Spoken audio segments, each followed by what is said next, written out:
여러분 안녕하십니까. 아침의 매일경제 시간입니다. 저는 이상훈입니다. 겨울치고는요 포근한 날씨입니다. 이런 날씨가 며칠간 더 이어진다고 하는데요. 동시에요 반갑지 않은 미세먼지가 기승입니다. 역시 따뜻하니까 또 미세먼지가 나타났거든요. 야외 활동하실 때는요 꼭 주의하셔야겠습니다. 자, 그럼 일면 기사부터 바로 출발합니다. 먼저 매일경제 보시죠. 자, 추락하는 나스닥 올라타는 건 위험하다. 지금 나스닥 미국 증시 중에 하나죠. 최근에요 미국 주식시장이 흔들흔들거리고 있습니다. 폭락하는 종목도 잇따라 나오고 있거든요. 자, 전문가들 의견인데요. 이렇게 경고하고 있습니다. 지금 굉장히 위험한 상황이다. 좀 더 보죠. 기술주발 폭락, 이달에만 11%, 금융위기 이후 낙폭이 최대다. 지금 미국 월가에서는요. 거품이 터지면 이거 장기화할 수도 있다. 이런 걱정들이 나오고 있다고 합니다. 다음은 서울신문 확인해 보겠습니다. 아래쪽에 있습니다. 베이징 동계올림픽 정부 대표로 유훈의 부총리 사실상 확정됐다. 자, 그동안 우리나라 대표단을 보낼 것인가, 보낸다면 누가 맡게 될 것인가, 이게 관심이었는데요. 방향을 이렇게 좀 잡았다고 합니다. 총리급은 과하고 장관급은 부족하다. 중국의 경우 지난 평창 동계올림픽 당시 부총리급 특사를 보냈다. 이거에 좀 비례적으로 맞춘 거 아니냐, 이런 얘기가 나왔습니다. 유은의 부총리로 확정이 됐다. 오늘 서울신문에만 좀 실려있는 기사입니다. 이번엔 한국일보 확인해 보겠습니다. 코로나 상황을 담고 있는데요. 지금 뭔가 상황이 심상치 않아 보입니다. 주말 7,000명대 확진을 기록했습니다. 그런데 정부는 뭔가 망설이고 있어요. 오미크론 대응 단계 시계만 보는 정부다. 원래 당초에 7,000명 한 번만 더 찍게 되면 바로 뭔가 갑니다 했는데요. 그 위에 말이 좀 바뀌었어요.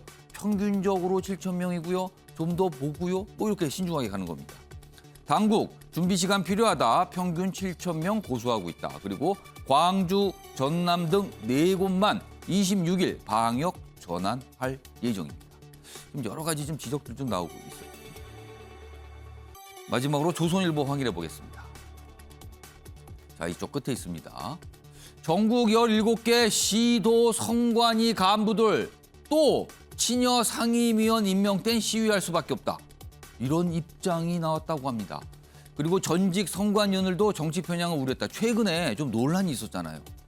야당이 추천했던 문상부 인터뷰, 뭐 조혜주 대임 때 선관위 불만싸였다. 뭐 이런 인터뷰에서 이런 주장들이 나왔는데요. 지금 선관위 자체 뭔가 좀 혼란, 갈등이 좀 벌어지고 있는 상황입니다. 자, 지금까지 일면 기사 짚어봤고요. 오늘도 뉴스의 의미를 깊숙하게 짚어주시기 위해 네 분께서 자리하셨습니다. 한 분씩 소개해드리겠습니다.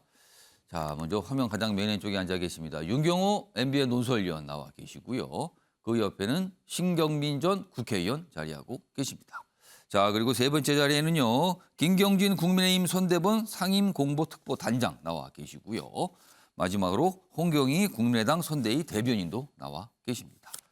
자, 네 분 안녕하세요. 네, 안녕하세요. 안녕하세요.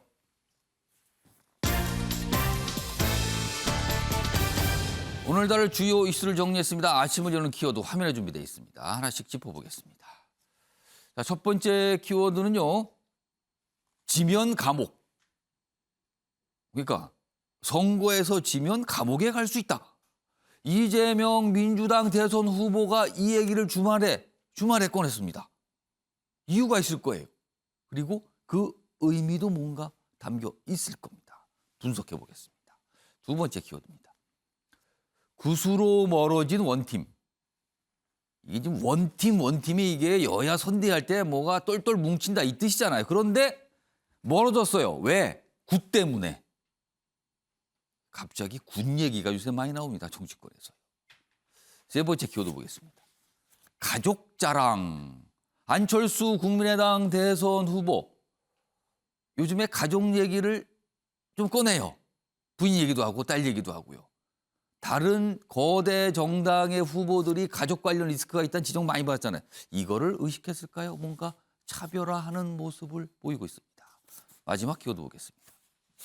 배달료가 기가 막혀. 요즘에 음식을 집에서 시켜서 뭘 드시는 분들 많은데요. 배달료 부담 꽤 된다는 말씀 많이 하세요. 그리고 계속 올라가고 있어요. 그리고 어떤 경우에는 많은 분들이 이러다가 배보다 배꼽이 더 커지는 거 아닙니까? 이런 얘기까지 나오고 있는 상황입니다. 준비되어 있습니다. 아침에 매일경제 첫 번째 이슈는요. 여당 대선 후보와 관련된 내용 좀 다뤄보겠습니다. 주말 동안 여러 가지 이야기를 내놨고요. 공약 발표도 있었거든요. 차례로 좀 소개해드리겠습니다. 먼저 첫 번째 기사입니다. 오늘 거의 모든 신문이 이 내용을 비중 있게 다루고 있습니다. 이재명 후보의 발언이었죠. 이재명, 내가 대선에서 지면 없는 죄로 감옥에 갈 듯하다. 그러니까 전제가 있죠. 대선에 지인다. 감옥에 간다. 근데 감옥에 가는 이유는 죄인데 그 죄는 없는 죄도 만들어져서 가는 거다. 이런 얘기였습니다. 여기 보면 윤석열 국민의힘 후보를 겨냥한 발언이었어요. 그러니까 검찰 출신임을 강조하면서 한 거죠. 자, 검찰 공화국의 공포가 눈앞에 있다. 그러니까 어떻게 보면 이게 정치 보복 뭐 이런 분위기가 풍기는 거죠. 그러자 윤석열 후보는 그런 정권이 생존할 수 있겠습니까? 그러니까 말이 안 되는 얘기를 그만하세요. 뭐 이런 뜻으로 보여요. 야당에서는요. 이렇게 또 얘기를 했군요. 지금 있는 죄로도 충분하다. 괜한 걱정 말고 수사받으면 될 일이다. 여기 표현은 안 됐지만 이거보다 더 심한 표현들도 있었어요. 무슨 발이저리네 뭐 이런 표현 있지 않습니까? 많이 쓰시는 거. 이런 얘기까지 나왔습니다. 자, 그럼 이 사안과 관련해서요. 이재명 후보가 구체적으로 어떻게 얘기했는지 그리고 이에 대한 윤석열 후보의 반응까지 묶었습니다. 보시죠. 이명박 박근혜하고도 맞짱을 떴습니다. 그래도 두렵지 않았습니다. 그런데 지금 두렵습니다.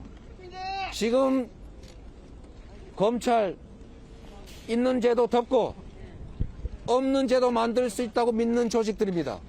이번에는 제가 지면 없는 죄 만들어서 감옥 갈 것 같습니다, 여러분. 국민들께서 다 판단하실 거라고 생각합니다. 없는 죄 만들어서 감옥 보내는 정권이 생존할 수 있겠습니까? 주말 동안에 이런 얘기가 좀 나왔습니다. 그리고 반응도 있었고요.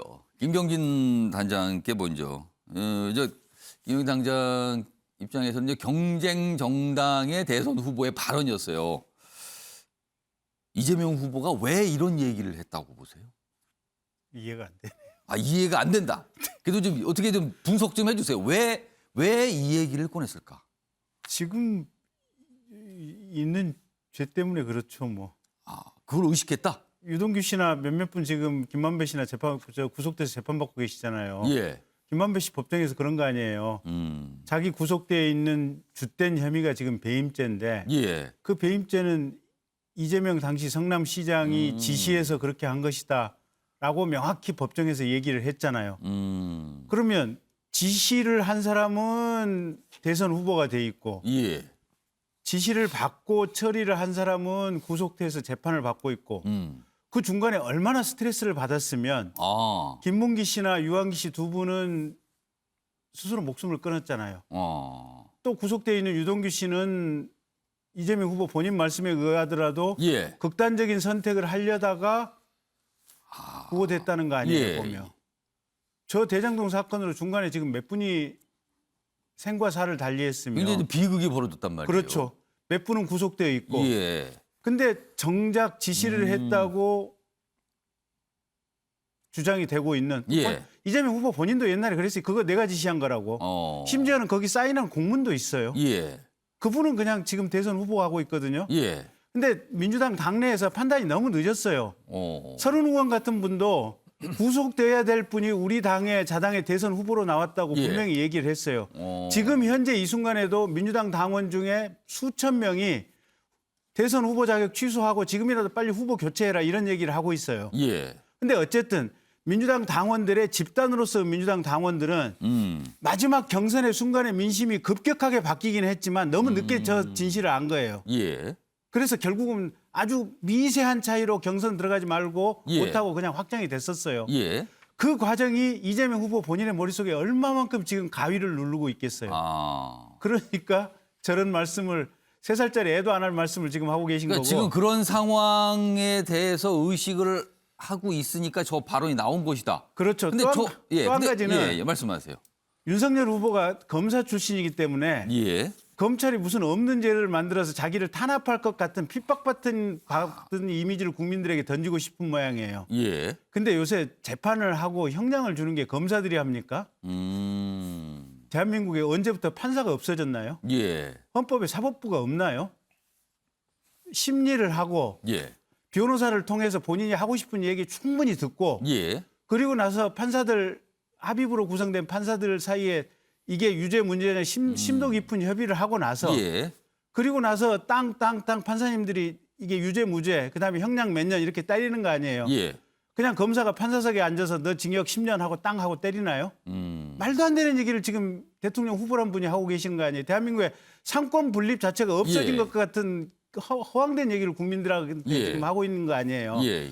그런 상권 분립을 무시하는 허황된 얘기를 하는 거는 자기 스스로가 대장동에 얼마만큼 핵심인지를 국민들에게 자백하고 있는 장면이 저는 저 장면이다 이렇게 보고 있어요. 그럼 저 내용 지금 설명해 주신 그런 여러 가지 배경 설명을 해 주셨는데 그게 이재명 후보에게는 굉장히 불리한 상황이라는 건데 스스로 저런 얘기를 꺼낸 목적이 있을 거 아닙니까? 국민들에게 동정심을 동정. 자기 자신을 그러니까 이 이재명 후보를 지지하고 있는 예. 이재명 후보에게 속고 있는 일부 국민들에게 예. 자신을 위한 동정심을 일으켜서 예. 그걸 기반으로 해서 현재 박스권에 갇혀 있는 지지율을 좀 탈피해 보겠다라고 하는 정치적인 목적의 함의가 숨어 있는 거죠.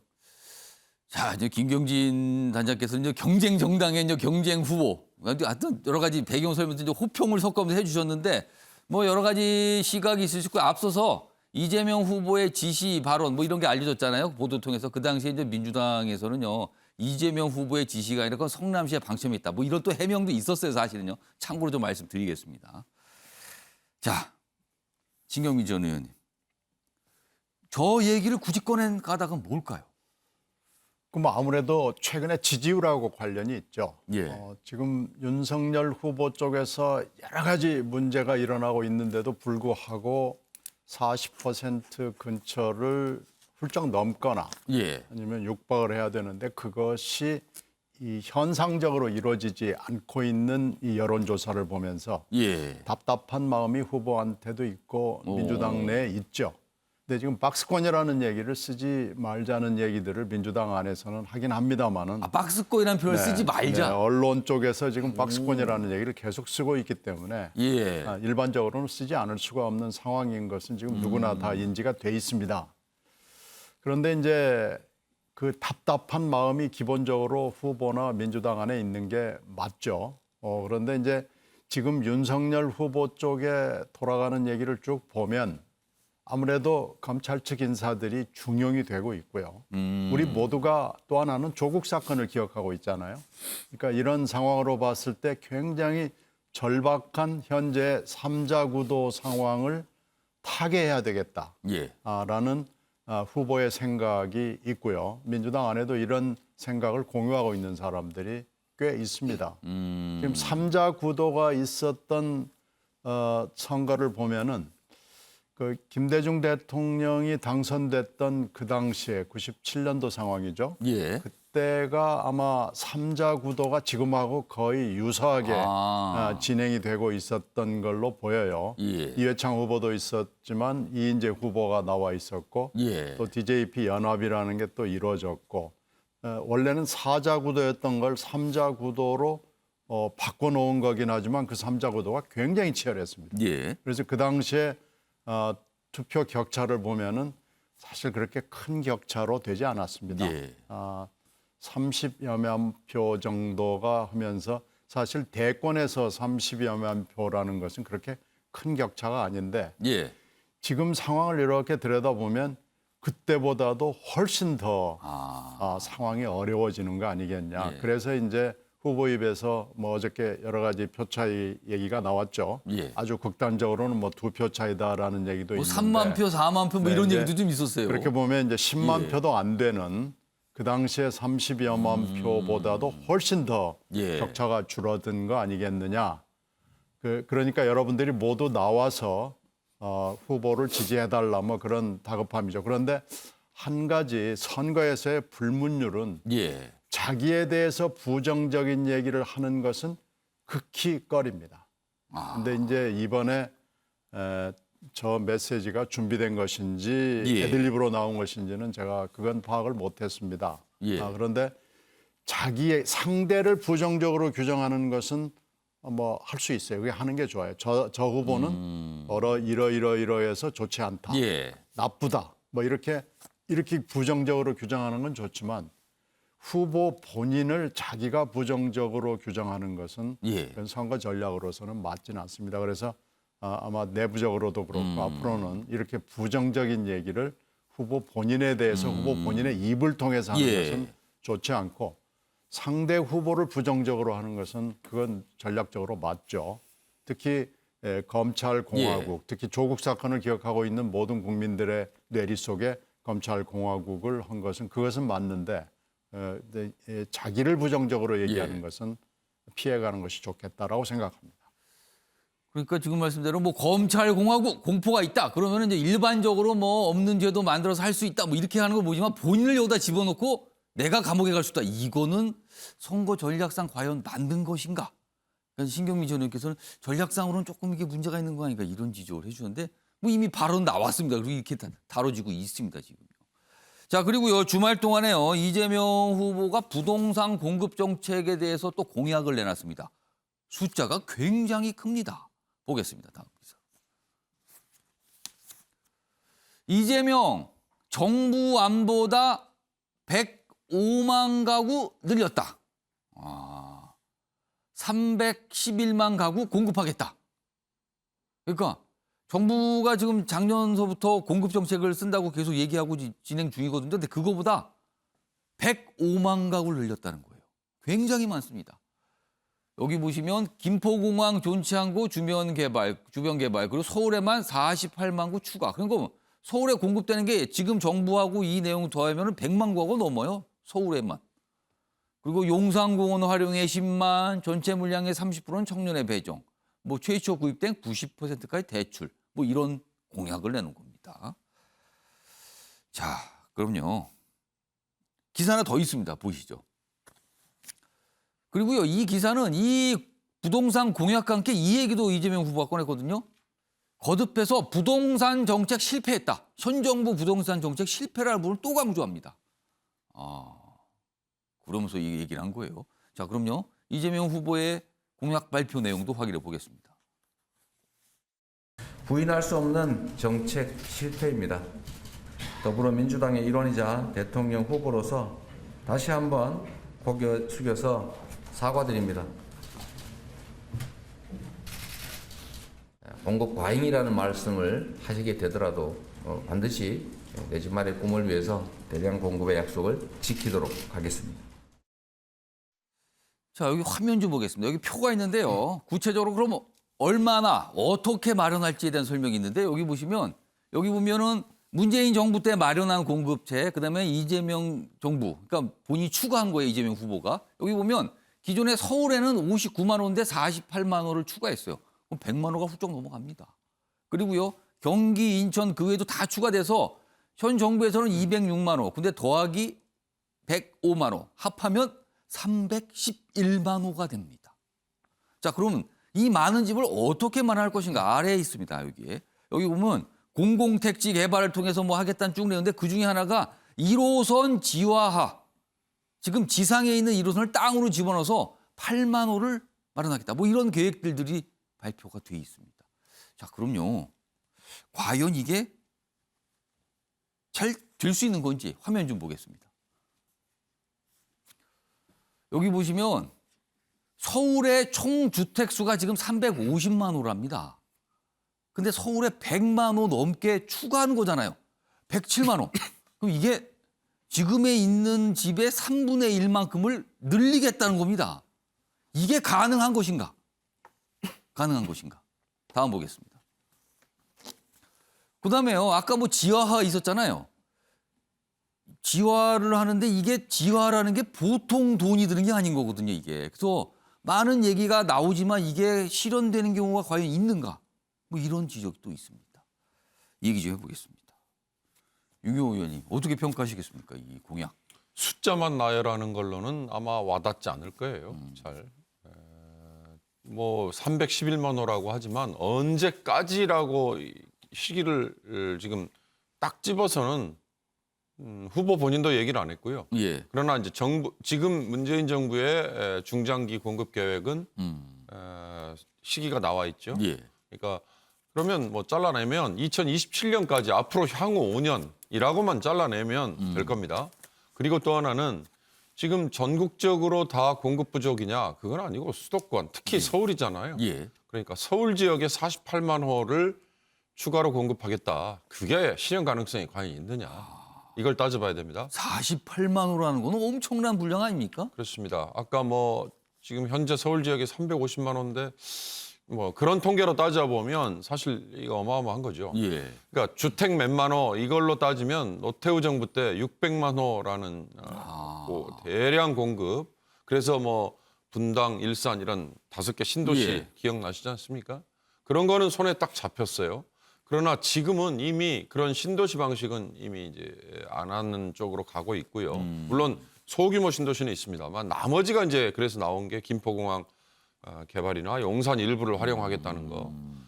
반대로 또 윤석열 후보도 50만 호라는 숫자를 제시한 적이 있습니다. 예. 그 서울에 50만 호예요. 예. 근데 윤 후보도 이재명 후보와 비슷한 대목이 있어요. 뭐냐? 기존의 도심철도, 그다음에 경부고속도로 서울 진입한 구역, 예.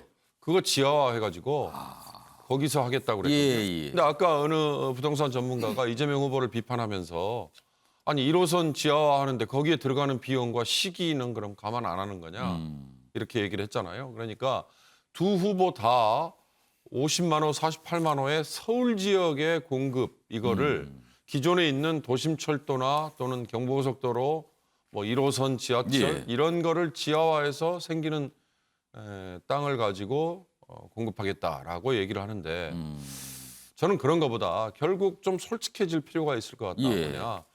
재개발, 재건축 때문에 특정 지역, 특히 강남 지역 거기에 공급을 억제를 하다 보니까 그게 거기를 누르면서 다른 지역으로 뻗어져 나가서 서울 전체 집값이 2배 올라버리는 이런 예. 현상이었잖아요. 그러니까 아마 제가 보기엔 조금 더 솔직해지자라고 토론을 하다 보면 예. 그러면 강남을 중심으로 하는 재개발, 재건축 어떻게 할 거냐. 이거에 대해서 좀 구체적인 입장을 내놓는 게 핵심이 될 것 같고요. 또 하나는 이건 정말 양쪽의 입장이 팽팽합니다. 그린벨트 풀어가지고 공급할 거냐 어떻게 할 말 거냐. 것인가. MB 때 이명박 정부 때 그린벨트 풀어가지고 주택 공급 뭐 시원하게 했죠. 예. 그러나 그게 나중에 부작용이 보였다라고 부정적으로 비판적으로 얘기하는 사람들이 있습니다. 그다음에 후세를 위해서 그린벨트 과연 푸는 게 맞느냐 이런 것도 있고. 그러니까 전 서울 지역의 공급은 그렇게 비용이 드는 도심 철도나 또는 뭐 이런 것들을 지하화해서 거기서 뭐 생기는 땅을 가지고 하겠다. 이거는 제가 보기에 실현 가능성이 높아 보이지는 않고요. 예.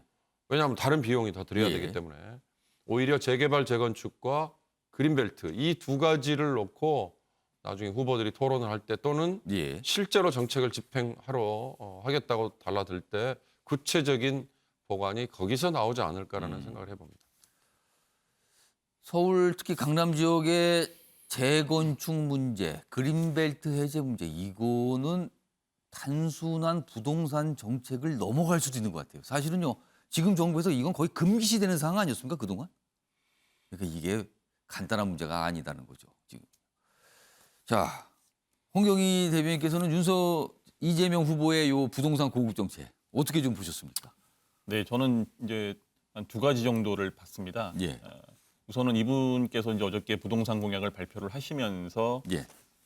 현 정부의 부동산 정책에 대해서 대선 후보로서 사과를 한다라고 하는 말씀을 하셨는데 사실은 이재명 캠프 집권 여당인 민주당 예. 그다음에 현 정부가 일심 동체고 본인만 혼자 선 긋겠다고 해가지고 그 연대 책임에서는 벗어날 수가 없다라고 하는 부분은 분명히 말씀을 좀 드리고 싶습니다.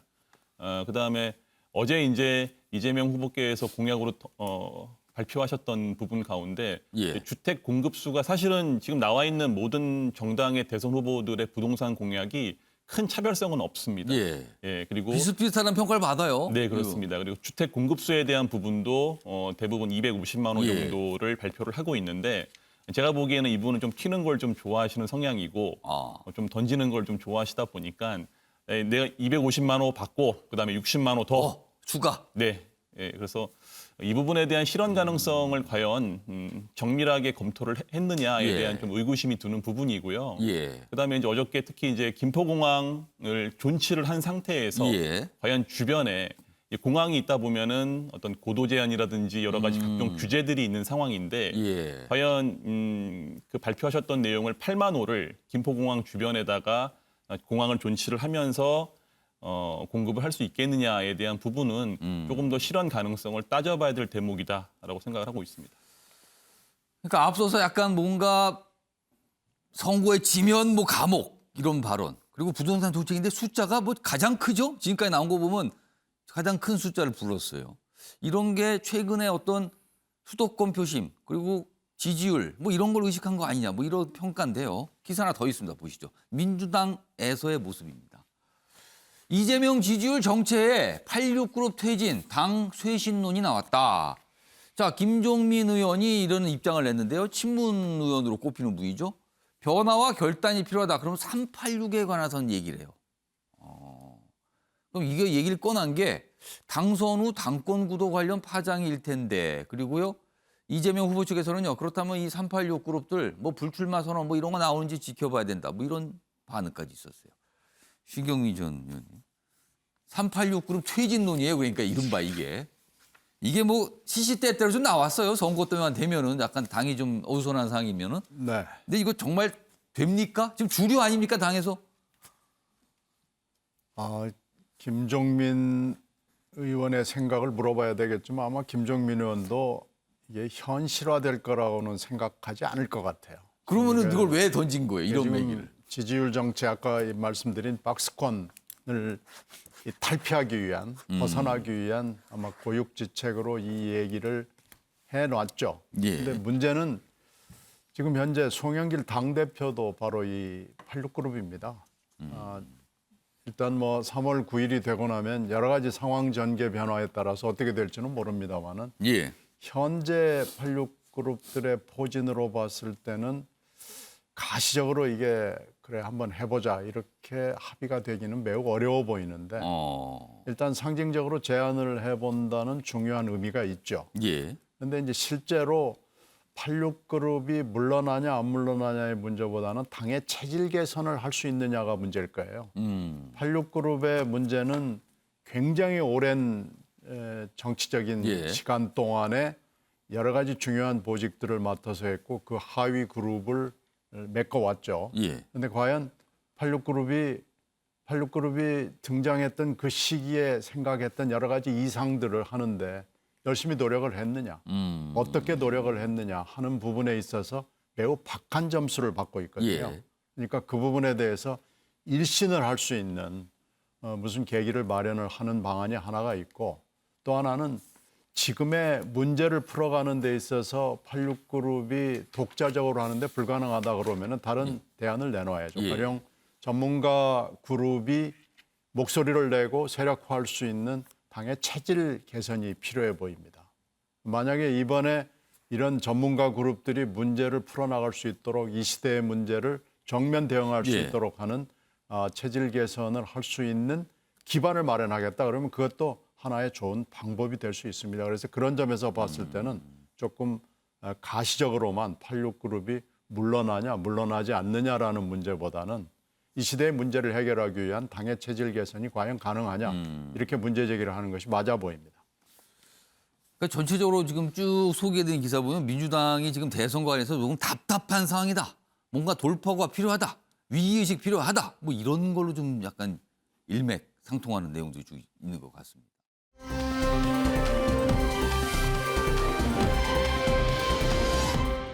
지금부터는요. 윤석열 국민의힘 후보 이야기 좀 해보겠습니다. 여기 당 상황도요. 좀 어수선합니다. 지금요. 이른바 굿 때문에 굿 여기서 등장합니다. 기사 보겠습니다. 윤석열 후보의 부인 김건희 씨 그러니까 과거에 이 녹취록 얘기가 또 조금씩 더 나오는 거죠. 이제 보도를 통해서 소개가 됐어요. 홍준표, 유승민도 구태했다. 그러자 홍준표 참 무섭다. 거짓말이라면서 유승민 허위 날조다. 강하게 반박을 한 거죠. 아니라고. 자, 김씨 통화 녹음 파일 파문이다. 이렇게 됐는데 이거 원팀 되겠습니까? 이거 구 때문에 이거 원팀 됩니까? 이런 거예요, 지금 이 기사는. 다음은요. 화면으로요. 구체적으로 무슨 얘기가 나왔길래 그런 건지. 이겁니다. 이 녹취록의 한 대목인데 이래요. 홍준표, 유승민 구태했나? 이렇게 물어보니까 답이 그럼 했다는 거잖아요. 내가 누구한테 점을 봐. 나는 점을 안 보지만 이분들은 구술했다. 뭐 이런 뜻이 됩니다. 이렇게 들었고 보면은. 나는 점쟁이를 봐도 내가 점쟁이 점을 쳐준다. 이 무속 논란이 계속 이루어지는 거예요. 지금 그래서 이런 얘기가 알려지니까요. 지금. 다음 보겠습니다. 다음은 이 홍준표, 유승민 두 정치인이 반박을 한 거예요. 이 내용이 알려지면서. 홍준표 의원은 거짓말도 저렇게 자연스럽게 하면 나중에 어떻게 될지 무섭다. 나는 평생 굿한 적 없다. 나는 무속 안 믿는다. 이런 반발. 다음 보겠습니다. 유승민 전 의원은 김 씨가 녹취록에서 저에 대해 말한 부분은 모두 허위 날조다. 이거 말고도 무슨 뭐 고발 사주 의혹 관련된 내용도 있었거든요. 그리고 구술한 적 없다. 이렇게 반박을 합니다. 자, 이 내용이 이렇게 뭐 옥신각신하는 것 좀 보였잖아요. 그리고 나서 국민의힘 대변인이 어제 질문을 받고 한 설명이 하나 있었습니다. 들어보시죠. 무속인 분들 중에서 자발적으로 그런 행위를 했거나 아니면 지지자들 중에서 또 그런 것을 묻는 분들이 그렇게 했을 가능성이 있다라고 추측을 할 수 있을 것 같습니다. 자, 김경진 단장님, 이게 상당히 참 묘한 게 그럼 김건희 씨, 홍준표 의원, 유승민 전 의원 얘기 그리고 여기에 국민의힘 대변인 얘기까지 섞으면 누구도 거짓말은 아닐 것이다. 이게 돼요, 지금요. 뭡니까, 이 상황은 도대체 지금. 저도 참 뭐라고 말씀드리기가 어렵네요. 이게 굉장히 혼란스럽습니다, 이 상황이 예. 지금. 일단 그냥 개인 의견이라고 먼저 전제를 하고 좀 말씀을 드립니다. 개인의 의견이다. 예. 예. 일단 배우자 김건희 씨가 물론 사적인 대화가 저게 지금 녹음된 과정이거든요. 그렇습니다. 예. 저게 공개되리라고는 생각도 안 하고 그냥 편하게 그냥 마음속에서 그냥 이렇게 그냥 그 순간순간 하고 싶은 얘기를 하신 것 같은데 예. 어쨌든 배우자께서 홍준표, 유승민 두 후보가 구술했을 거라고 아마 추정적인 말씀을 하신 거는 잘못된 근데 무슨 얘기. 보고 이런 얘기까지 꺼냈단 말이에요. 자기가 안다, 자기는 다. 저는 제가 직접 물어보진 않았는데 예. 어쨌든 저 얘기는 그렇게 적절한 얘기는 아닌 것 같습니다. 그래서 제가 아마 김건희 씨를 만날 기회가 있다면 예. 뭐 적절한 기회를 잡아서 홍준표, 유승민 두 분께는 조금 죄송스럽다라는 말씀을 하시는 게 좋지 않을까. 그럼 사과를 해야 될 것 같다. 예, 그게 아마 제 개인적인 의견이고요. 예. 그렇습니다. 논란 자체가 영 좀 보기에 거북합니다. 아무튼 상황 자체를 타개하려면서 뭔가 좀 사과를 하시는 게 좋을 것 같은데 이런 의견이시네요. 약간 네, 네. 개인적인 의견한 전제를 좀 깔고 말씀하셨는데 네. 자, 홍경희 대변인께서는요. 홍준표, 유승민 두 정치인은 강하게 반발했어요. 이게 원팀과 관련돼서 이 얘기가 설명되고 있거든요. 이거 어떻게 보셨습니까? 뭐 사실관계에 대한 부분은 지금 진입 파악은 되지 않기 때문에 예.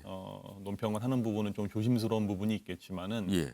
홍준표 의원이나 유승민 의원이 저렇게까지 강하게 반발을 한다라고 하는 것은 그 사실관계에 있어서 분명히 본인이 억울하다라고 하는 감정 표시를 하는 거다라고 생각을 합니다. 예. 그렇기 때문에 물론 김건희 씨의 사적 통화를 통해서 나온 내용이긴 하더라도 예. 이 부분이 사실관계가 밝혀져서 사실이 아니라고 한다라면은 당사자들에게는 당연히 사과를 하는 게 맞다라고 생각을 하고요. 예.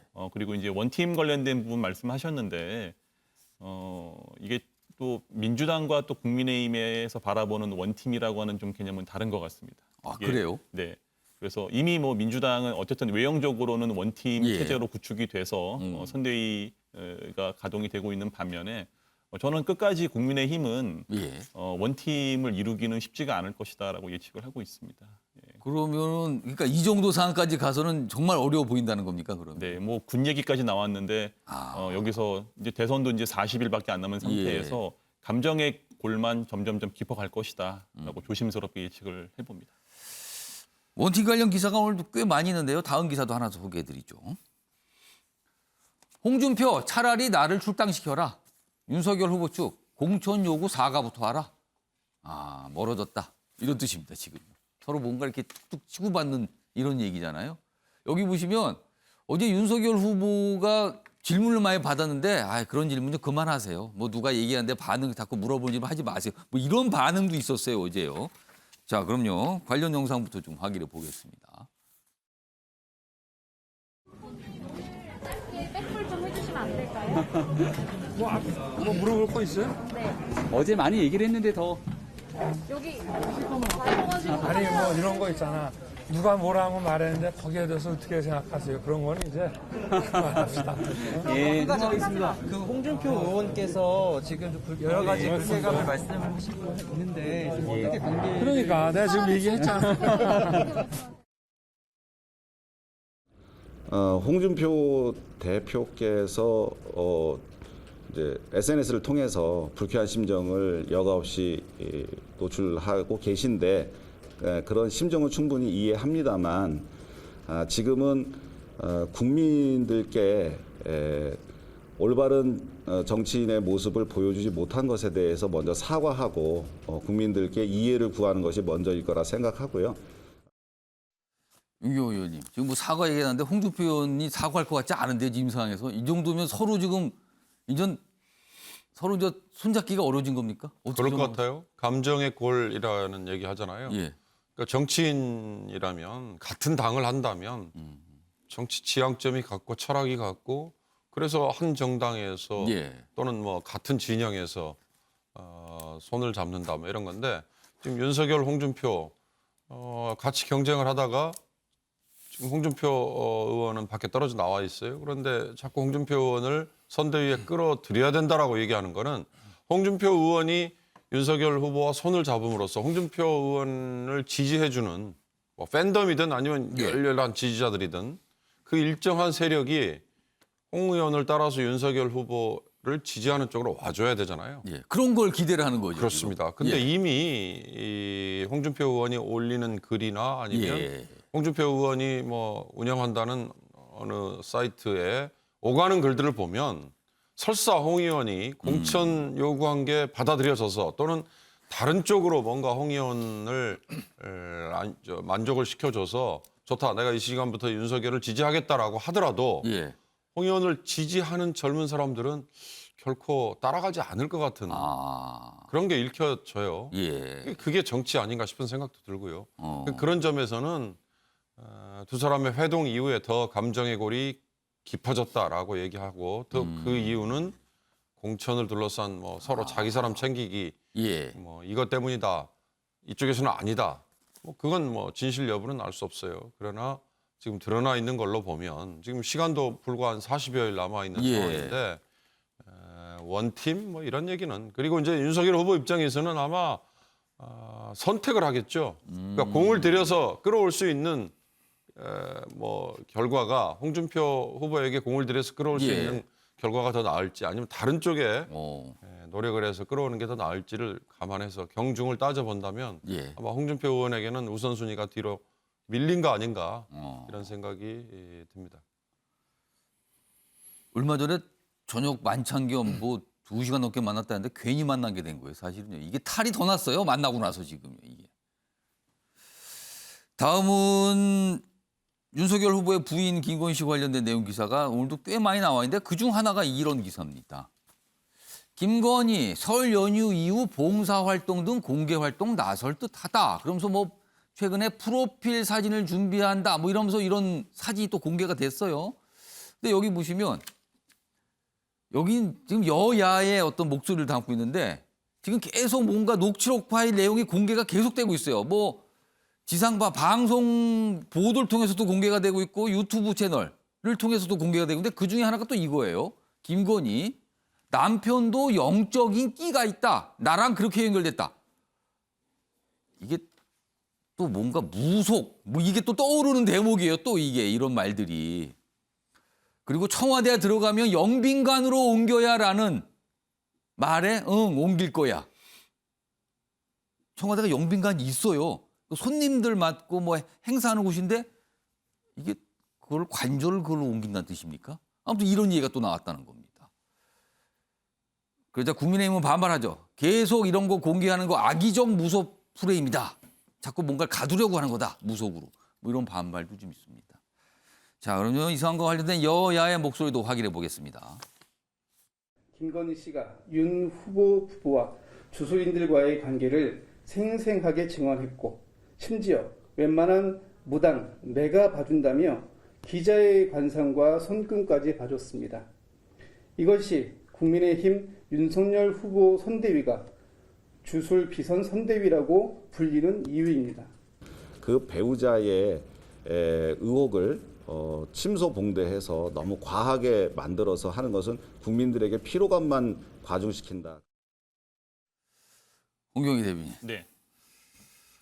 이제 무속 논란입니다. 한쪽에서는 계속 이거 봐라, 이거 봐라, 이거 이런 성향이지, 이런 성향이 계속 얘기를 하는 거고요. 그리고 녹취록이 공개가 되면서 여당에서도 그쪽을 계속 강조하고 있고. 반면에 국민의힘에서는 이거 굉장히 악의적으로 사람을 몰아가는 거다 지금 이렇게 반발하는 겁니다. 어떻게 보십니까? 우선 여야 간의 무속 논란을 가지고 공방을 따지기에 앞서서 예. 현재 지금 대선까지 오늘로 이제 44일이 남은 상태인데 이런 무속 논란이 계속해서 여전히 진행이 되고 있다라고 하는 부분을 국민들이 얼마나 우려 섞인 시선으로 바라볼지에 대한 부분 말씀을 드리고 싶고요. 예. 무속인이 있을 수도 있고 굿도 할 수 있죠. 그리고 무속인이 캠프를 출입을 할 수도 있다라고 생각을 합니다. 예. 다만 이 무속이라고 하는 부분이 예. 좀 맹목적인 어떤 믿음을 강요하는 특성을 갖고 있다 보니까 예. 추후에 만에 하나 윤석열 후보가 대통령에 당선이 되고 나서 어떤 국정 운영을 하는 데 있어서 국가적인 과제를 결정하는 데 있어서 혹시 객관적인 어떤 사실이나 국민적인 합의에 의해서 의사결정이 이루어져야 되는 그런 부분들이 어떤 무속인의 어떤 일방적인 어떤 지시나 혹은 거기에 대한 신념을 가지고 결정을 하게 되면은 이 대한민국이 앞으로 어떻게 되겠습니까? 민주당이 약간 그쪽으로 계속 뭔가 얘기를 하고 있어요 지금요 민주당에서는. 네. 예. 그래서 이 부분이 가장 큰 우려가 되는 부분이라고 좀 생각이 되고 지금 계속해서 윤석열 후보 측에서는 그 예. 논란이 가시지 않고 있습니다. 그래서 천공 스님부터 시작을 해서 건진법사 얼마 전에 얘기 들어보니까 심도사라고 하는 분까지 등장을 예. 했는데 이러다가 좀 있으면은 해리포터까지 나오는 게 아닌가라고 하는 생각이 듭니다. 대단히 우려가 되는 부분이다라고 말씀드립니다. 김경진 단장께서 뭔가 설명 또는 해명을 좀 하셔야 될 것 같아요. 예. 아니 근데 우리 홍 대변인 말씀을 듣다 보니까 예. 해리포터도 무속인이었나 갑자기. 마법을 쓰니까 뭐 뜻인가요 그러면은? 예. 근데 어쨌든 드리고 싶은 얘기는 이제 몇 가지가 있는데 첫째, 예. 범진보 진영의 선거 운동 방식이 과거부터 지금까지 공통된 것 중에 하나가 대단히 비열한 선거 방식이 하나의 관통되는 측면이 좀 있는 것 같아요. 과거에 김대엽 씨 가짜 어떻게 보면 무슨 병역 관련 논란을 논란을 만들어낸 부분이라든지 사실은 이번에도 범진보 진영에서 김건희 씨가 줄리라고 하는 술집 여정호번이었다고 하는 이 프레임을 만들어 가지고 그걸로 선거의 승부를 보려고 했었던 것 같아요.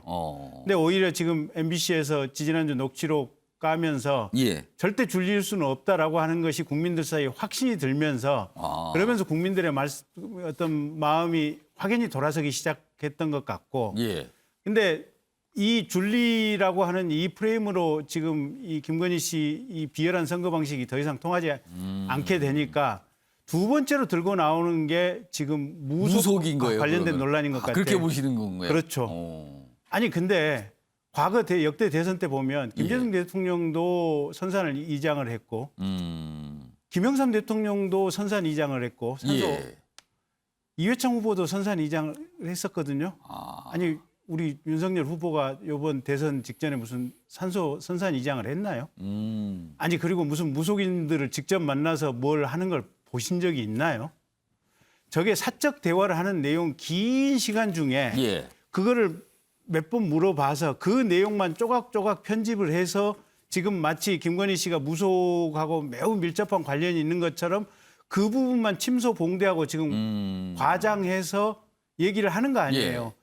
다 아시다시피 김건희 씨 같은 경우는 지금 현재 미술 예술 전시업에 종사를 그렇습니다. 하고 있잖아요. 예. 그와 관련된 여러 가지 사업들도 하고 있고 오히려 지금 최근에 그와 관련해서 여러 가지 사업을 하는 와중에 무슨 후원금이 딴 데보다 더 들어왔다고 그래서 이게 진보 진영에서 고발을 해서 그 건으로 수사도 받고 일부 무혐의도 받고 지금 그랬던 거 아니에요, 보면. 예.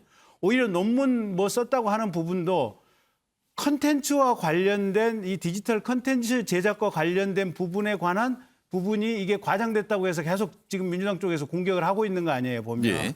이게 안 먹히니까 이제는 그 몇몇 이 전화통화, 사적통화 중에 이 무속과 관련된 부분을 이 단어를 몇 문장을 뽑아가지고 이걸 지금 극대화시켜서 예. 얘기를 하고 있는 거 아니에요, 보면.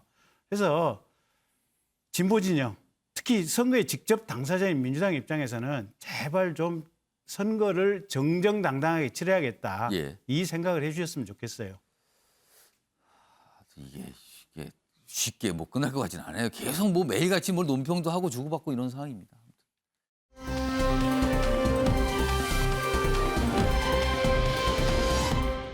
이재명 후보나 윤석열 후보의 공통점 중에 하나가 이른바 가족 리스크예요.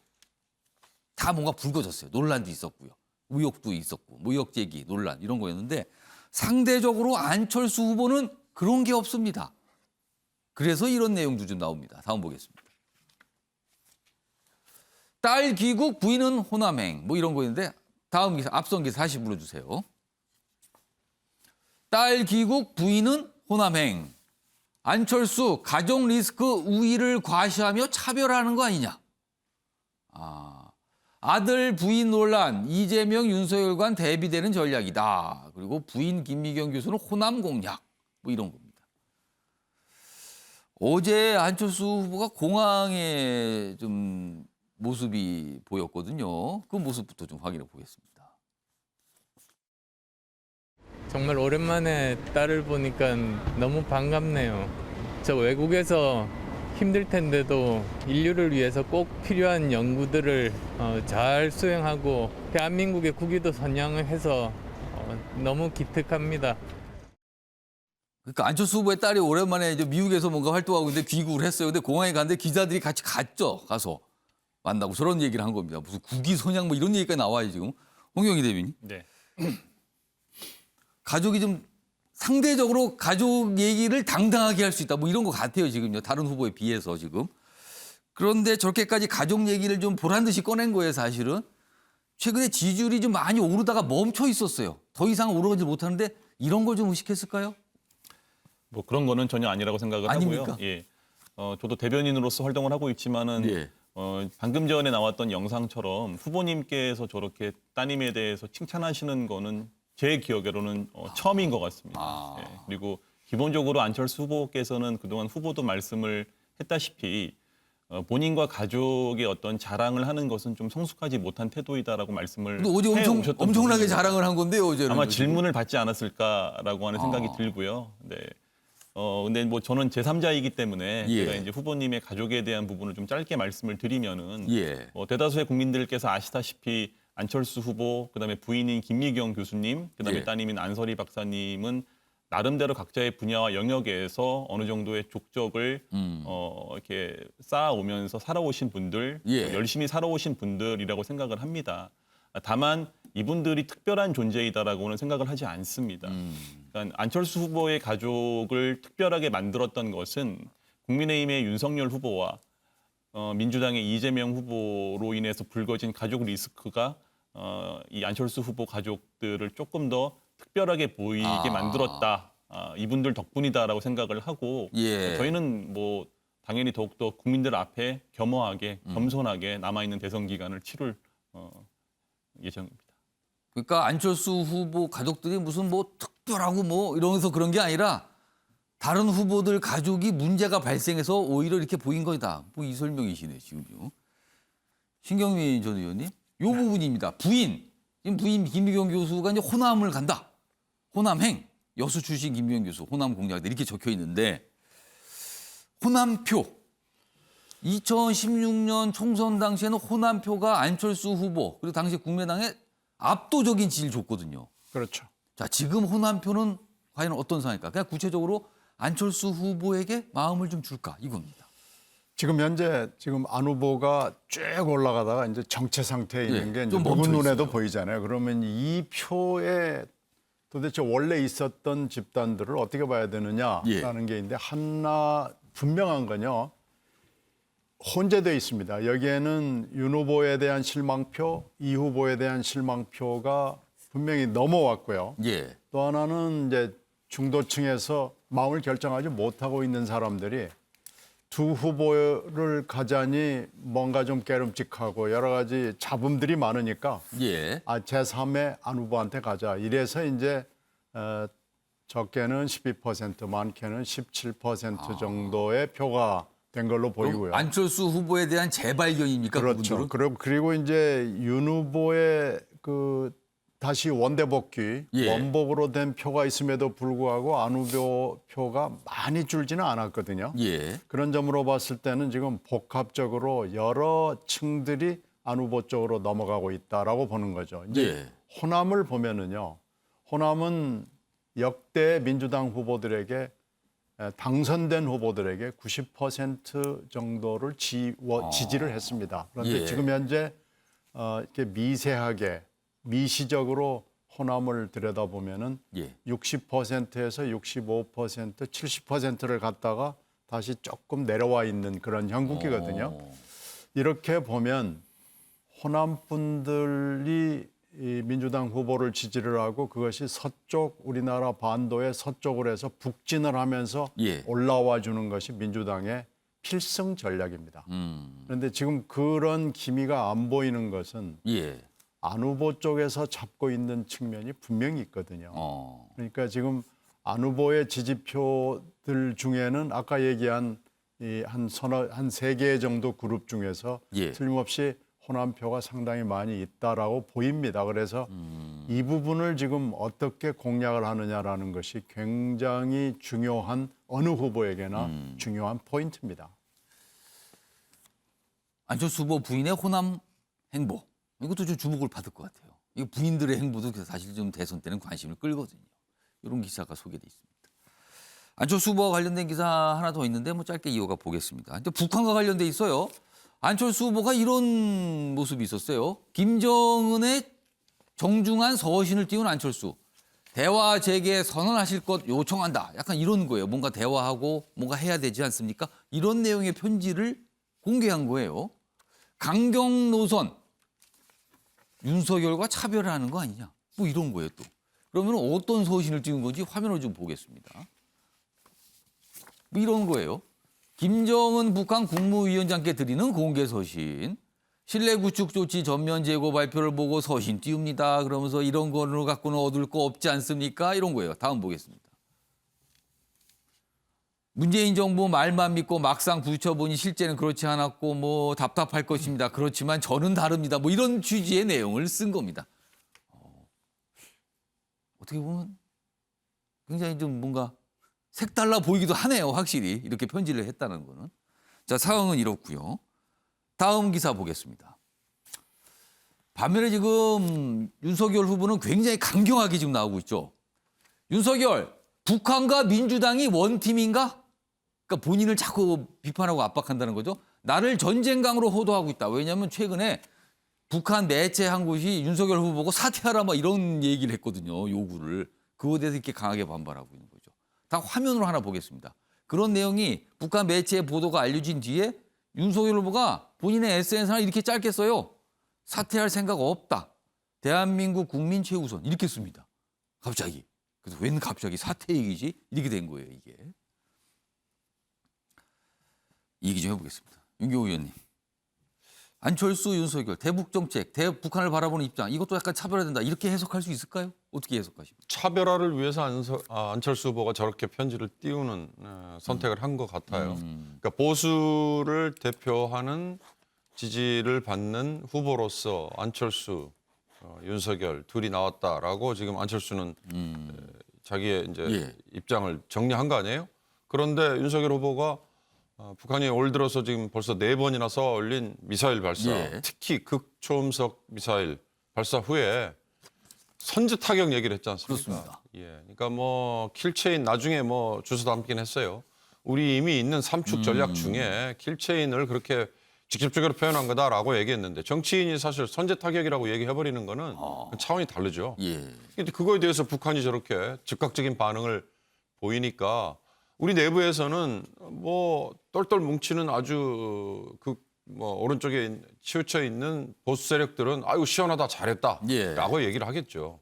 그러나 지금 문재인 정부는 뭐 북한 얼르고 달래면서 종전선언 끌어내려고 얼마나 노력을 했습니까? 이것저것 다 정리하고 나면 그러면 전쟁이 좋으냐 평화가 좋으냐 그러면 당연히 평화가 좋은 거 아니겠어요? 윤석열 후보가 저렇게 얘기한 거에 대해서 보수 세력을 대표하는 안철수 후보가 나는 그러나 이렇게 생각하지 않는다. 중요한 건 북한이 연초에 지금 4번이나 미사일을 쏘았고요. 뭐 여러 가지 분위기를 지금 극한으로 몰고 가잖아요. 예. 심지어는 지금 북한이 뭐 추가 핵실험을 준비하는 거 아니냐라는 예. 관측도 있고 추가 미사일 발사, 예. 대륙간 탄도탄을 쏠지도 모른다는 관측까지 있어요. 이런 상황에서도 그러면 보수를 자임하는 안철수 후보가 대화 재개를 선언을 요청한다라고 예. 하는 게 맞는 거냐 틀리냐는 그동안에 안철수 후보가 얼마나 일관성 있는 행보를 해왔느냐 이거하고 연결을 해야 된다고 봐야죠. 예. 지금 안철수 후보는 아까 거듭 말씀드립니다만 선제 타격을 얘기한 윤석열 후보와 나는 이렇게 입장이 좀 다릅니다. 이걸 보여주기 위한 예. 그 이상도 그 이하도 저는 아니라고 봐요. 그렇다면 문제는 앞으로 안철수 후보가 예. 정말 대북 정책에 정말 극한 상황, 어려운 상황이 되더라도 나는 포용을 하고 정말 참고 가겠다. 예. 인지 아니면 어느 유튜브 채널에 나와가지고 김정은 향해서 뭐 욕할 수 있습니까? 그러니까 당연히 할 수 있죠라고 얘기했던 것 같이 그렇게 왔다 갔다 하는 모습이 아닌 그렇게 일관성 있는 모습을 유지할 수 있느냐. 그게 중요할 것 같습니다. 대선전 막판에 가니까 상대 후보와 다른 모습을 보여주고 그리고 뭐 가능한 표를 많이 끌어안기 위한 노력 뭐 이런 게 쭉 좀 연결되는 것 같아요. 그런 내용으로요. 지금 보면은. 이런 상황에서 안철수 후보가 거론되는 이유 중에 하나는 단일화 이슈가 항상 있거든요. 이와 관련해서 안철수 후보가 어떤 생각을 좀 보여줬는데 영상으로 먼저 확인해 보겠습니다. 여러 여론조사를 보면 아시겠습니다만 저와 이재명 후보 1대1 대결 구도가 되면 굉장히 많은 차이로 이길 수 있습니다. 민주당 지지자들까지도 저를 지지하고 계십니다. 국민의힘에서 단일화 제의가 온다면 응하실 용의가 있는지. 지금 현재 대표가 그렇게 반대를 하는데 그럴 일이 있겠습니까? 김경진 단장. 그러니까 이준석 대표가 반대니까 안 된다. 그럼 달리 돌려보면 이준석 대표가 만약에 반대 안 하면 될 수도 있다. 이렇게 해석되면 이상할까요? 글쎄요. 그렇게 들리기도 하네요. 제가 듣기에도. 근데 이제 지금부터는 제 개인적인 의견인데요. 예. 캠프나 뭐 후보하고 상관없이 전 단일화 안 했으면 좋겠어요. 안 하는 게 낫다. 예, 국민의당이 독자적인 제3의 정당으로서 반드시 착근을 좀 했으면 좋겠어요. 저도 옛날에 그러니까 국민의당을 했었거든요. 예. 3정당 소속 의원을 했었는데 그때는 여야 좌우를 가리지 않고 3정당에 대해서 저 중간에 사쿠라들이다, 박쥐들이다. 쟤들은 뭐냐, 정체가 뭐냐 이런 비판을 받았는데 예. 이 3정당이 있음으로 인해서 극단적으로 싸우는 두 정당 사이에 대화와 타협이 이루어지고 국정이 굉장히 부드럽게 넘어가는 이 효과가 있어요. 근데 이 양정당에서 비난하는 목소리만 국민들께서 듣고 똑같이 비난을 하셔요, 보면. 그러니까 좋은 장점을 좀 발견해 주시고 사실은 대한민국 국가의 미래를 생각하신다면 안철수 후보 제발 끝까지 좀 완주해 주시고 3정당을 대한민국 정치사에 좀 뿌리를 내려주십사 하는 게 제 개인적인 희망이에요. 그래서 안철수 후보 제발 끝까지 좀 완주 좀 해주세요. 단일화 얘기 말고 완주해 주세요라는 좀 개인적인 의견 말씀해 주셨는데 정말 그렇게 될지 어떨지 지금 뭐 사실은 단일화 얘기가 많거든요. 예. 홍경희 대변인께 짧게 한 3초 드릴게요. 네네. 어떤 뭐 반론입니까? 아니면 다른 의견입니까? 이거 뭐 보완해서 말씀을 드릴 부분이 있는데 끝까지 단일화를 완주해달라고 부탁을 하셨는데 네, 저희는 누차 말씀드렸다시피 단일화는 끝까지 완주할 거다. 단일화가 아니라 이제 대선 완주한다. 완주한다라고 하는 말씀을 드리고요. 끝까지 안철수 후보께서는 대선 후보로서 국민의당의 후보로서 완주를 할 테니까 제발 이준석 대표가 좀 더 이상 안철수 후보에 대한 어떤 비하라든지 예. 이런 발언들을 좀 안 할 수 있도록 좀 주변에서 좀 말려주셨으면 좋겠습니다. 그거는 완주한다니까요. 이상한 소리 좀 그만하세요. 뭐 이런 거예요. 지금요 두 분 말씀을 정리하면은요. 대선 뭐 정치가 생물이니까요. 뭐 변화무쌍하다 그러죠. 과연 어떤 일들이 이뤄지는지 지켜보도록 하겠습니다.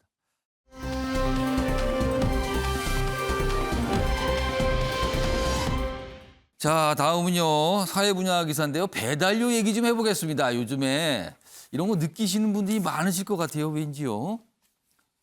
돈가스 배달료가 4,300원.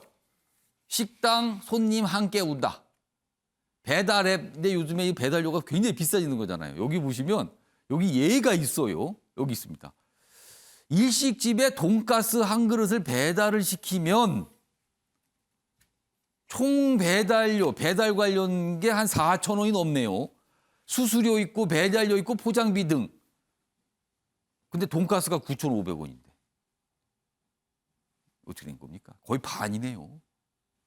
여기 보면 장어집에서 장어구이 1인분을 배달시키면 장어구이 1인분이 한 28,000원 좀 돼요. 근데 여기 보면 배달 관련 비용이 7,300원이 넘습니다. 한 건만 주문받는 단건 배달 경쟁 속에서 굉장히 올랐다더라. 자영업자들 차라리 직접 배달하는 게 낫다. 이런 반응도 있답니다. 윤 의원님 느끼십니까? 배달료 비싸진 거? 그렇죠. 지금 9,500원 중에 4,300원이니까 40% 정도가 이 배달과 관련된 몫이잖아요. 예. 그럼 과거에는 사실 돈가스 만들면 자영업자의 뭐 거기서 뭐 수익이 이제 누가 얼마나 예. 차지하는가 이런 거 대충 새롭게 지금 들어온 게 저런 배달이라는 영역인데 그건 누가 예. 부담하느냐 결국 자영업자나 아니면 고객 두 쪽에서 부담하는 거 아니겠어요? 그렇습니다. 이 시스템이 코로나 사태라는 특수 상황 때문에 사실은 더 가속화됐죠. 예. 근데 우리 소비자 입장에서 보면 사실 소비자가 수익을 취하는 편익을 취하는 거에 대한 대가를 지불하는 거다라고 한다면 할 말은 없어요. 그러나 적정선이 과연 어느 그게 비율이냐. 문제인 거죠. 그렇습니다. 적정이 적정선이 어딘가. 어느 비율이냐. 이렇게 되면 본말이 뒤바뀌어 버리는 거 아니에요. 아까 앵커가 처음에 얘기하면서 그런 사태도 멀지 않았습니다라고 얘기했지 않습니까? 그러니까 돈가스를 만드는 자영업자보다 오히려 배달과 그걸 광고해 주는 쪽에서 더 많은 수익을 취하게 되는 사태까지 간다면 그러면 아마 기본적인 판이 또 바뀌지 않을까 그런 생각이 듭니다. 예, 김경진 단장님. 저게 그러니까 시대가 바뀌었거든요. 예. 근데 지금 배달도 그렇고 택배도 그렇고 가령 택시 운전 같은 경우도 그렇고 예. 직접 현장에서 몸으로 뛰는 이 배달이라든지 뭐 이런 플랫폼 노동자들의 일부의 예. 노동력을 하는 노동자들이 한국 있고요. 실제 일을 하시는 분들. 예. 저걸 중개해서 중개해주는 배달업 또는 택배업체, 예. 뭐 또 택시 같은 경우는 카카오 같은 플랫폼들이 있어요. 플랫폼들입니다. 네. 근데 대부분 다 사실은 핸드폰이나 인터넷을 통한 플랫폼이라고 하는 공통의 툴을 가지고 예. 있어요, 보면. 근데 이 노동자들에게 적당한 임금, 최소한의 어떤 인간으로서 존엄성을 확보할 만한 급여가 주어져야 되는 건 당연한 이치고. 예. 근데 이 문제는 이 플랫폼들이 너무 중간에 과도한 수수료를 가져가고 있는 것이 문제가 되고 있는 상황이에요. 그런 거 아니냐는 거지 지금 네. 이게. 근데 저 사람들은 저 플랫폼이 기술 혁신의 산물이고 이건 진보기 때문에 우리가 넉넉한 이익을 가져가도 된다고 얘기를 하고 예. 있지만 이제는 시대가 바뀌어서 예. 전 국민이 이 디지털 플랫폼 없이는 살 수 없는 세상에 예. 왔어요.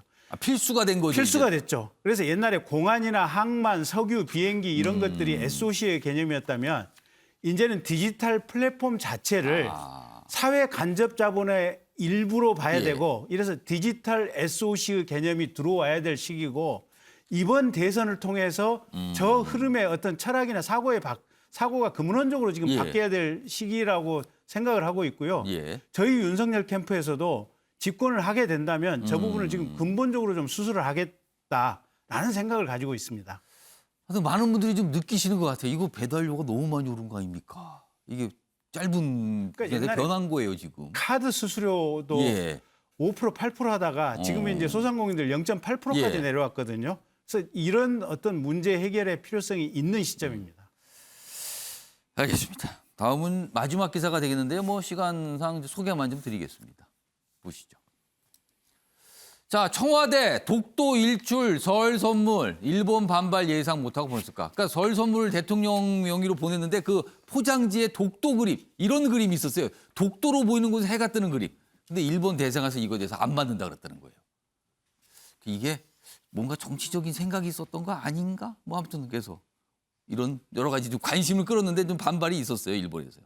이런 내용입니다. 자, 아침의 매일경제 오늘은 여기서 마무리하겠습니다. 시청해 주신 여러분 고맙습니다.